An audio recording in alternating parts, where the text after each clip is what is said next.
ce beau pays.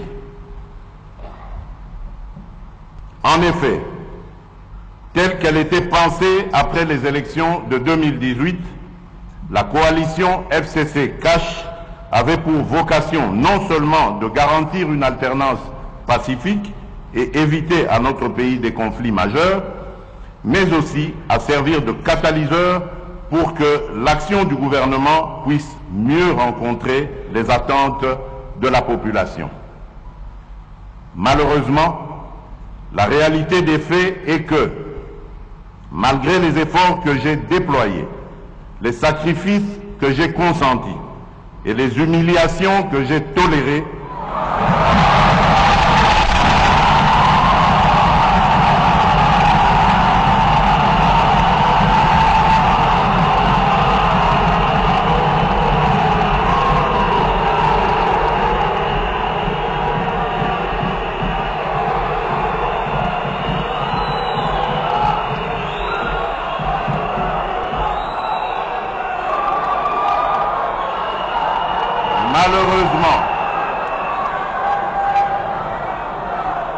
Malheureusement, la réalité des faits est que, malgré les efforts que j'ai déployés, les sacrifices que j'ai consentis et les humiliations que j'ai tolérées,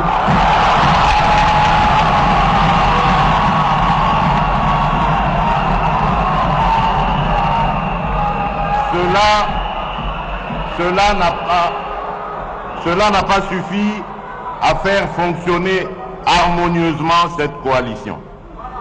Cela n'a pas non plus empêché l'émergence de difficultés de tous ordres au sein de celle-ci, rendant ainsi aléatoire la concrétisation du changement tant réclamé par notre peuple. Face à cette situation qui menaçait à la longue le fonctionnement normal de nos institutions dont je suis le garant, il me fallait absolument réagir, mieux agir.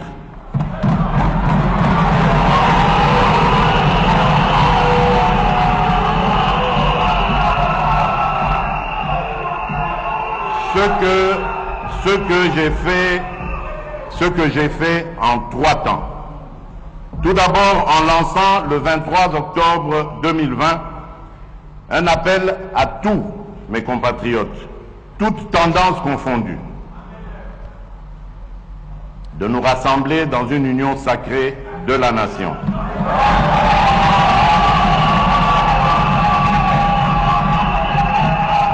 Autour de principes, de valeurs et d'actions dédiées au service de la population. Ensuite, en me fondant sur les prérogatives que me confère l'article 69 de notre Constitution, j'ai engagé de larges consultations des forces vives de la nation à travers des leaders les plus représentatifs de la société civile et de la classe politique afin de recueillir leurs avis et éventuelles recommandations sur les solutions de sortie de crise. Enfin, par mon message à la nation du 6 décembre dernier, j'ai rendu publiques les décisions que j'avais prises, enrichies par les apports de différents groupes et personnalités consultées. En effet, comme cela est ressorti dans mon dernier message à la nation, j'ai noté une forte convergence entre la très grande majorité des partis consultés et moi-même sur la nécessité de rompre avec une coalition FCC-CACH devenue paralysante pour l'action du gouvernement.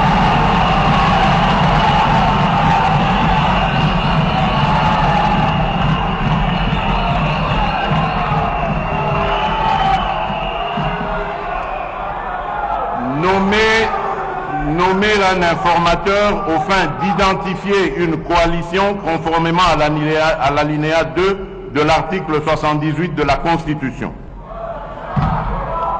Procéder à la formation d'un gouvernement de l'Union sacrée de la nation qui travaillera en harmonie avec le chef de l'État.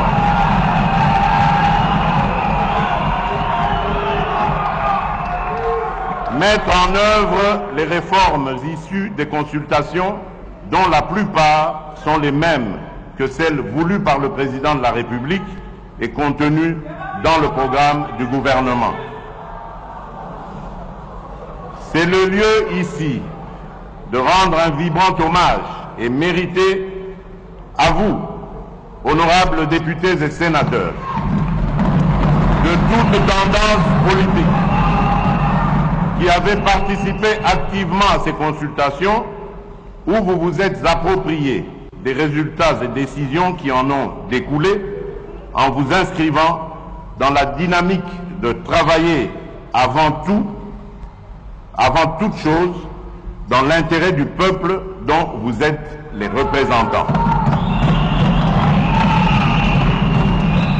Comme je n'ai cessé de vous le rappeler, vous avez un rôle à jouer pour aider à corriger les excès du passé, à implémenter un nouveau code, un nouveau mode de gouvernance et à veiller à ce que nous ayons un Congo pacifié, plus efficace, plus démocratique et surtout plus solidaire. C'est pourquoi la mission du nouveau bureau sera de se pencher sur la revalorisation de la mission parlementaire, tout en veillant bien sûr à un meilleur traitement des députés.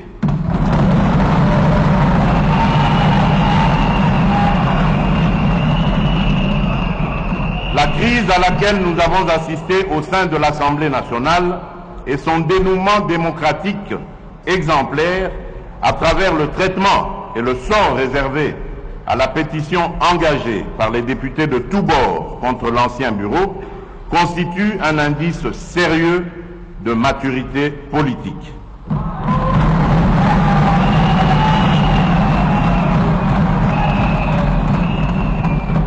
Ce fait tend à démentir une certaine doxa populaire qui soutient encore que le sort de notre pays ne peut s'inscrire que dans le sang, la violence, les rébellions, les assassinats et autres coups d'État. Le moment est donc venu de comprendre qu'il n'y a d'alternative à la construction démocratique que dans la paix et la concorde nationale, aussi laborieuse soit-elle. Que l'on soit de la majorité ou de l'opposition, chacun doit jouer sa partition dans l'amour du pays et de son peuple et dans le respect des institutions. Le processus de maturation de notre démocratie est irréversible. Il doit se refléter dans les prochaines échéances de remplacement de nouveaux membres du bureau. Dans le même ordre d'idées, pour témoigner la reconnaissance de la patrie envers ses filles et ses fils qui auront agi dans l'intérêt du peuple, j'annonce qu'en juin 2021, en marge de la célébration du 61e anniversaire de notre indépendance, la patrie témoignera sa reconnaissance envers le Premier ministre Patrice Emery Lumumba, un des héros nationaux dont on aura procédé au rapatriement des reliques et à qui on donnera enfin une sépulture digne de son sacrifice pour la patrie.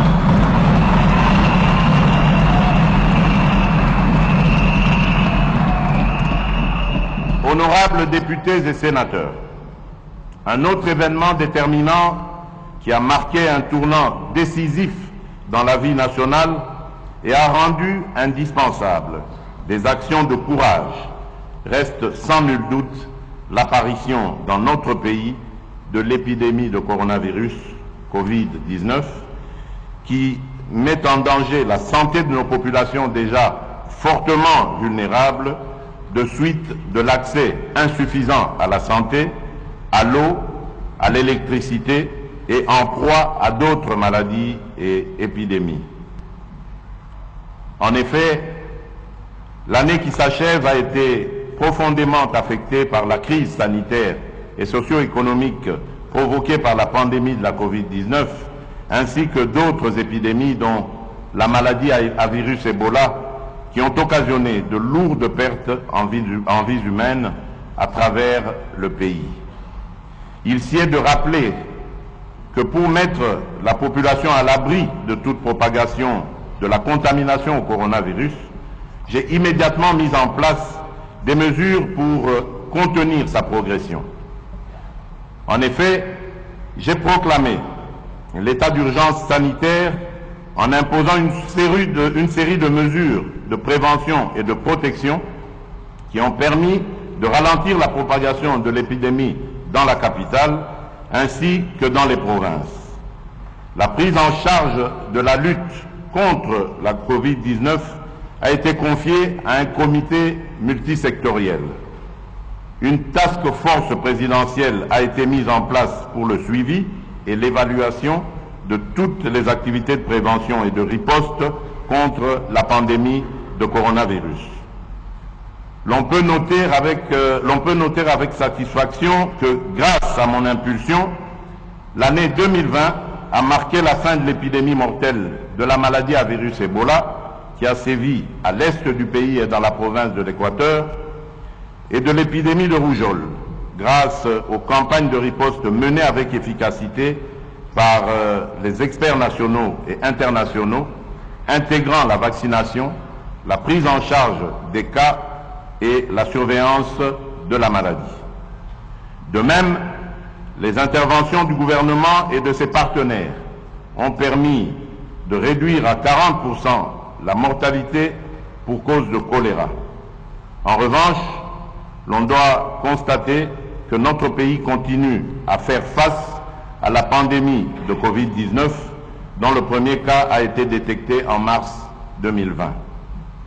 En dépit de l'existence de ce dispositif qui a permis d'obtenir des résultats probants en termes notamment de maîtrise du nombre de cas de contamination et de baisse de cas de décès, l'on doit admettre que la riposte à la Covid-19 reste confrontée dans notre pays à des défis majeurs, dont principalement la prise en charge gratuite des patients, la réalisation des tests à grande échelle et la mitigation des conséquences socio-économiques qui nécessitent encore beaucoup de moyens. À cela s'ajoute le déficit de structures de santé capables de répondre à une épidémie à grande échelle, les besoins en ressources humaines de pointe, ainsi que la gestion de transport des malades. Ces différents défis justifient mon appel à une maximisation des recettes publiques par le gouvernement, à l'intensification de la lutte contre la corruption, à la création d'un fonds national de solidarité pour faire face à la Covid-19, à la solidarité et à la coopération internationale, tant sur le plan bilatéral que multilatéral. Entre-temps, j'appelle les Congolaises et les Congolais à la vigilance tous azimuts face à la remontée des cas de Covid-19 qui se confirme maintenant comme une deuxième vague, principalement dans la ville de Kinshasa. Cette deuxième vague est essentiellement due à l'importation des cas venant des pays étrangers, mais aussi au relâchement des mesures de prévention. Il nous sera difficile de maîtriser cette nouvelle vague si la population n'obéit pas aux gestes barrières. C'est pourquoi j'invite notre population à respecter toutes les mesures édictées à cet effet par les autorités sanitaires, notamment le port obligatoire de masques. Honorables députés et sénateurs, distingués invités, au cours de cette année 2020, la vie nationale est aussi restée dominée par le défi sécuritaire. En effet, la situation demeure toujours préoccupante dans l'Est et dans le Nord-Est de notre pays. Diverses actions ont été menées et continuent à être menées pour y faire face.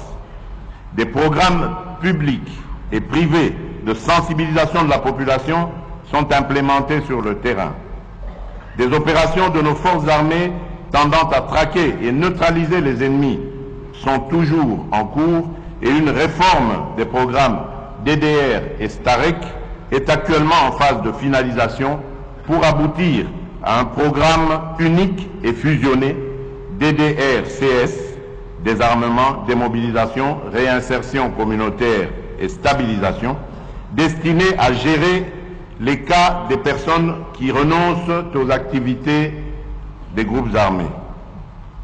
Je vous demande donc de soutenir mon action pour le rétablissement de l'autorité de l'État dans cette partie de notre pays. Les FARDC, dont j'assume le commandement suprême, vont prendre de plus en plus d'ampleur, de plus en plus de force, et elles seront capables de défendre notre pays et tout le territoire national.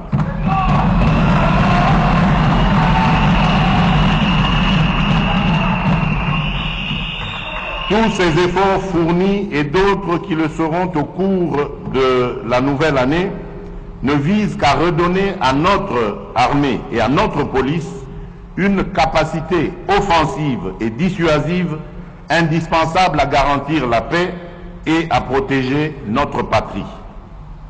Dans cet effort, nous bénéficions du concours de la MONUSCO, de la FIB, la Brigade rapide d'intervention, et de nos partenaires bi- et multilatéraux à qui j'adresse tous mes remerciements pour le soutien financier, logistique, technique et opérationnel. Dans cette optique, je signale qu'au cours de cette année 2020, notre pays vient de formaliser la reprise de la coopération militaire avec les États-Unis d'Amérique, matérialisée par la signature d'un mémorandum d'entente. Dans le même ordre d'idées, j'annonce la création d'une école de guerre en République démocratique du Congo l'année prochaine.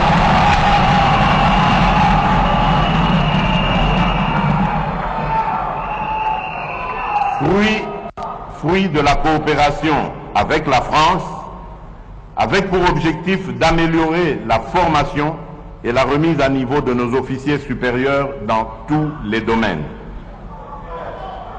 De même, je signale que les travaux de construction de l'Académie de police et du ministère de la Défense sur financement de l'Union européenne vont commencer au début de la nouvelle année 2021.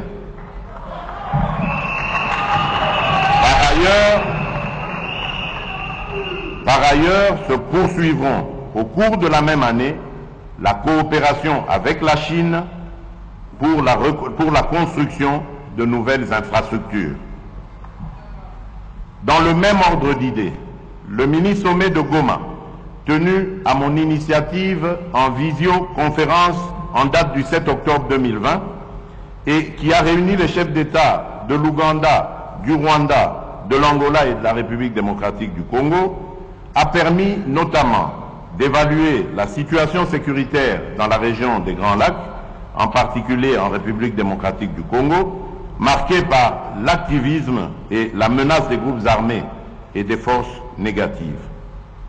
À cette occasion, les chefs d'État ont rappelé l'accord cadre d'Addis Abeba qui affirme les préoccupations sécuritaires des pays de la sous-région et ont affirmé leur volonté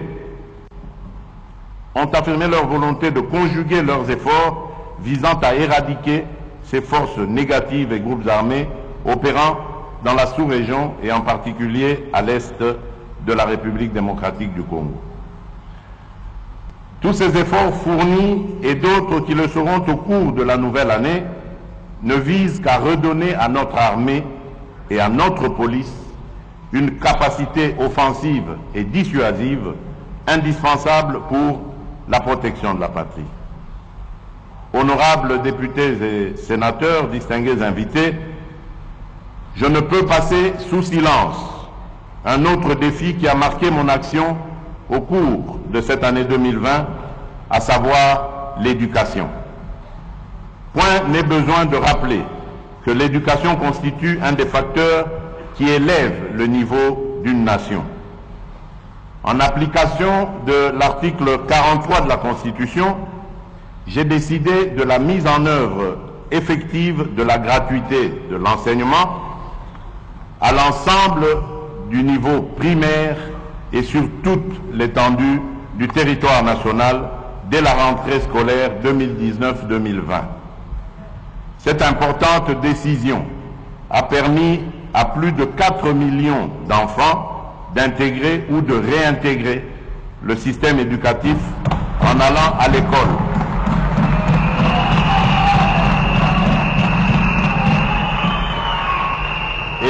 Et de réduire de manière substantielle les charges des parents pour l'éducation de leurs enfants.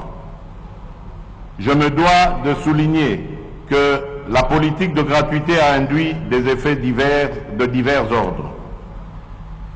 Des instructions précises ont été données au gouvernement afin d'arrêter des mesures d'accompagnement.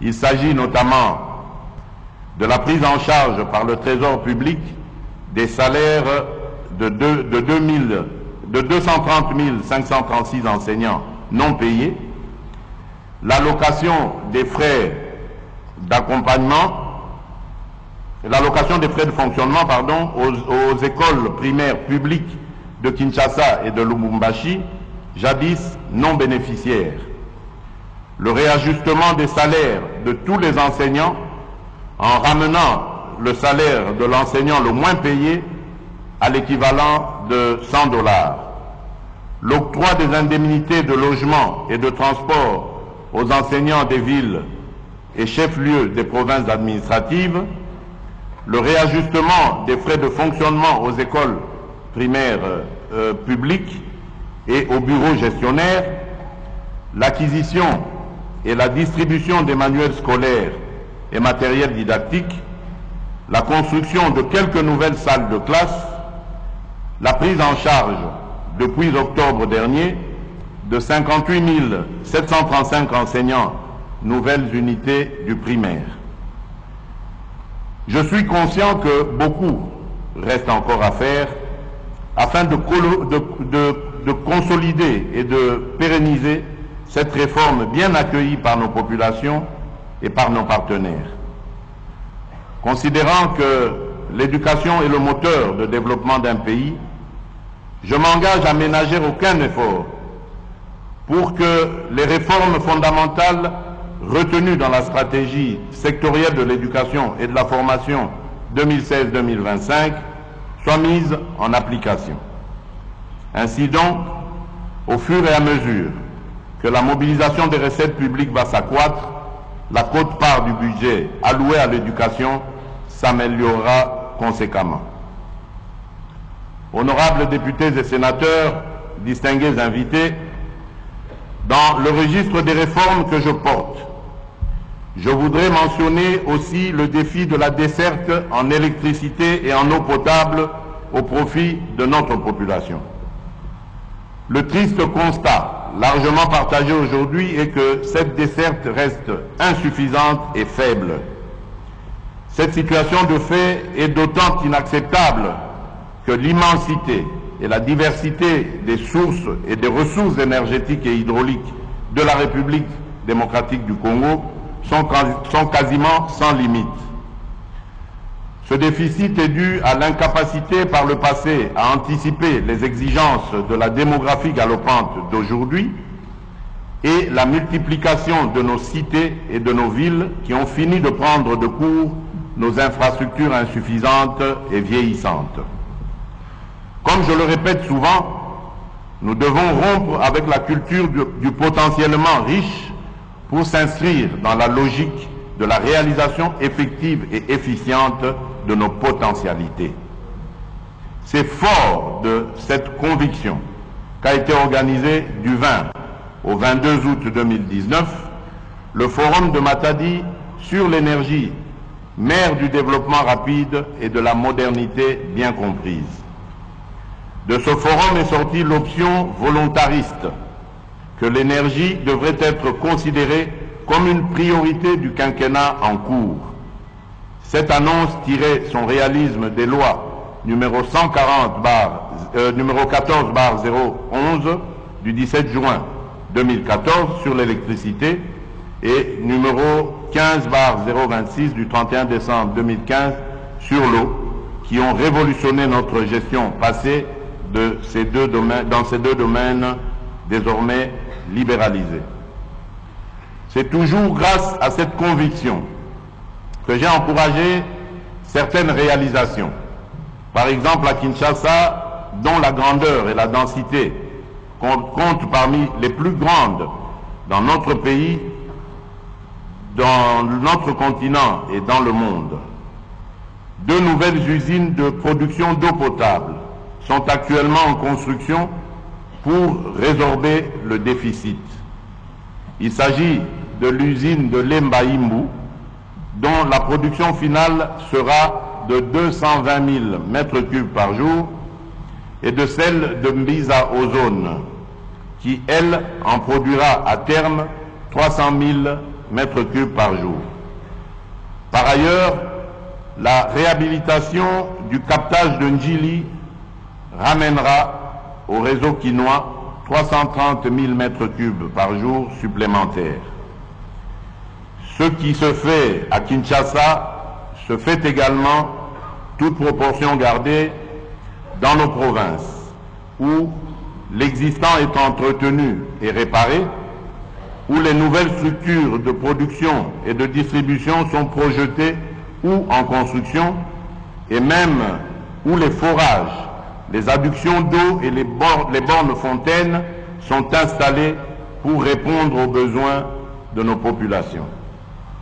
S'il s'observe un tel dynamisme dans le domaine de l'amélioration de la production et de la distribution de l'eau potable, celui-ci est encore plus notable dans le domaine de l'électricité, où l'application de la loi de la libéralisation ne pose pas un problème.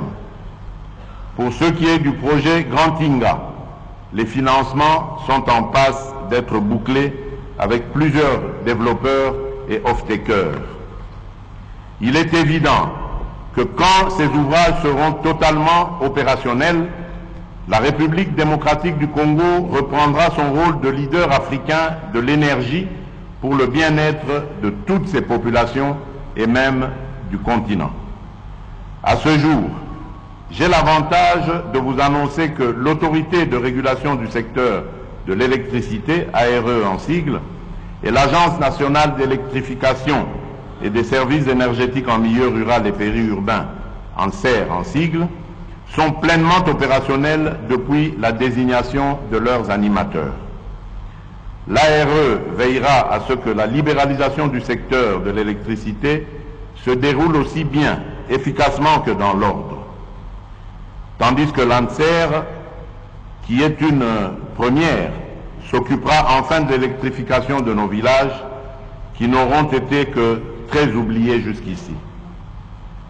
La stratégie choisie est de trouver rapidement des moyens pour la construction des micro- et mini-centrales hydroélectriques et solaires, de manière à fournir de l'énergie aux principales grandes agglomérations et aux chefs-lieux de tous nos territoires.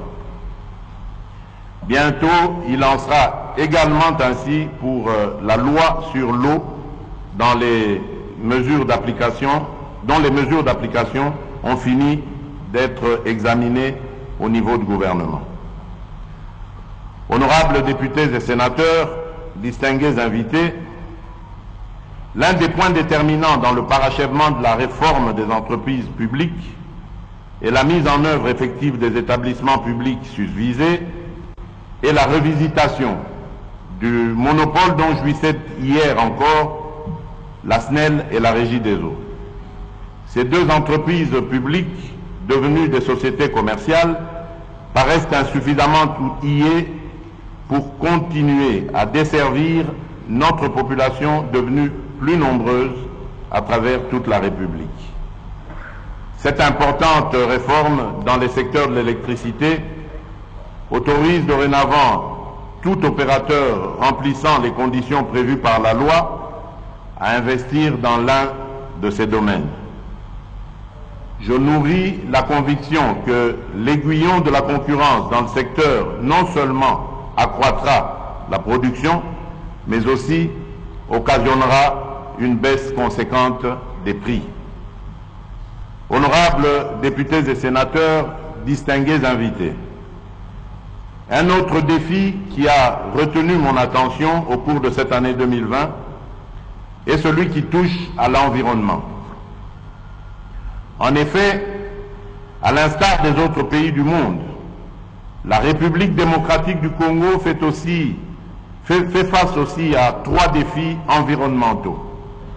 Le changement climatique, l'érosion de la biodiversité et le changement d'utilisation des sols et de l'eau.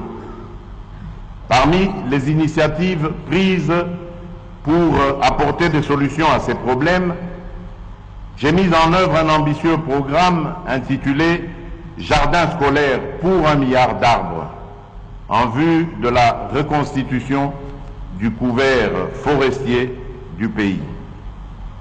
À cet égard, j'ai instruit la finalisation du tout premier document de politique forestière nationale devant jeter les jalons de la révision du Code forestier. À cet égard, j'ai instruit la finalisation,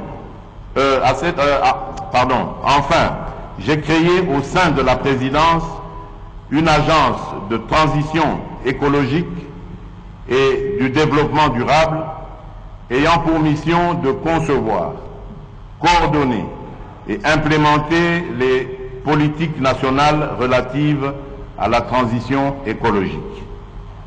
Cette agence établit les indicateurs nationaux de performance et de développement durable pour mesurer le niveau d'avancement de la transition écologique en République démocratique du Congo.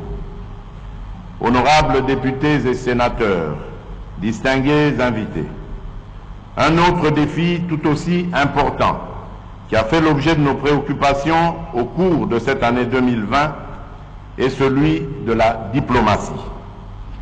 En effet, sous notre leadership, la République démocratique du Congo est en train de reprendre progressivement sa place dans le concert des nations. Le 9 février de cette année 2020, en marge de l'ouverture des travaux de la 33e session de l'Assemblée générale de l'Union africaine, j'ai été élu vice-président pour 2020 et président de cette organisation régionale en 2021.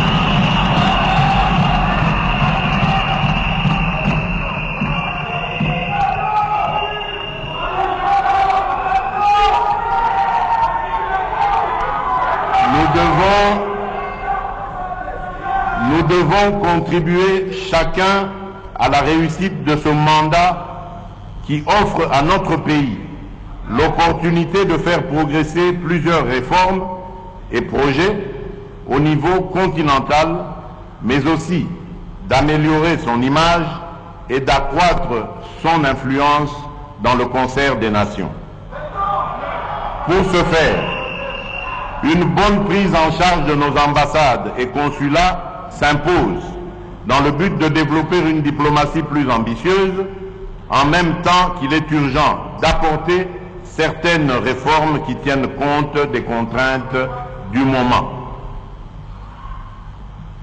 Honorables députés et sénateurs, distingués invités, les faits saillants qui ont marqué l'année 2020 et dont les plus importants ont été ici épinglés ont l'avantage de nous rappeler que personne ne peut seul gagner la bataille contre la Covid-19 et vaincre les différents défis auxquels nous faisons face. L'élaboration et la mise en œuvre de différentes réformes vont prendre pour certaines un peu plus de temps, mais avec la détermination, nous finirons par y arriver.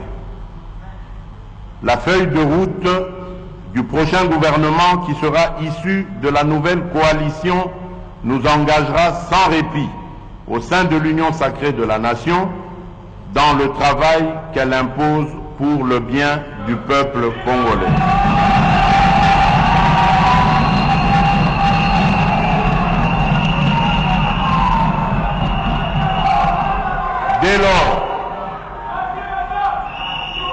Dès lors, travaillons tous ensemble, dans la concorde, sans exclusion aucune, pour mettre fin à cette pandémie, pour mettre en place des systèmes de santé résilients, à même de protéger nos peuples à l'avenir et pour bâtir notre pays. Fortifions-nous, soyons fermes et montrons-nous courageux pour notre peuple, pour nos villes et pour notre nation. Que Dieu bénisse la République démocratique du Congo. Je vous remercie.